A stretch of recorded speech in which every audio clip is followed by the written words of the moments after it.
Hello friends, இன்றைக்கு வீடியோவில் நான் சொல்ல போகிறது என்னோடய ப்ராசஸிங் டைம்லைன் பற்றி.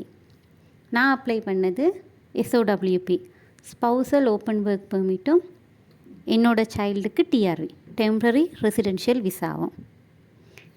எப்போன்னா 10th ஜூலை 2024 அப்ளை பண்ணால் 15th ஜூலை பயோமெட்ரிக்ஸ் கொடுத்தனா, அதுக்கப்புறம் 8 மாதம் கழித்து ப்ராசஸிங் டைம் எல்லாம் முடிஞ்சு அதுக்கும் 2 மாதம் கழித்து 17th மார்ச் 2025 எனக்கு கிடைச்சிது விசா. பாஸ்போர்ட் அப்ரூவல் நான் கொண்டு தெமட்டகுடையில் கொடுத்துட்டு வந்தேன்னா வித்தின் 1 வீக்கில் எனக்கு கொரியர் பண்ணிட்டாங்க. இதுக்கு நடுவில் 3-4 டைம்ஸ் ஒர்க் ஃபார்ம் ரைஸ் பண்ணியிருக்கு. ப்ராசஸிங் டைம் முடிஞ்சும் 2 தடவை ஒர்க் ஃபார்ம் ரைஸ் பண்ணி எங்களுக்கு வந்த ரிப்ளை, உங்களுக்கு ஸ்பெசிஃபிக்காக ப்ராசஸிங் டைம் இல்லை, ஸோ வெயிட். ஹஸ்பண்ட் ஆல்ரெடி இங்கே இருந்ததுனால ஒரு தடவை லோக்கல் எம்பிகிட்ட கதைச்சி அப்டேட்டும் எடுத்தினாங்க. ஸோ எல்லாத்துலேயுமே அதுதான் வந்தது. ஆனால் முக்கியமாக சொல்லப்போனால் இந்த 8 மாதம் எங்களுக்கு சும்மா இல்லை.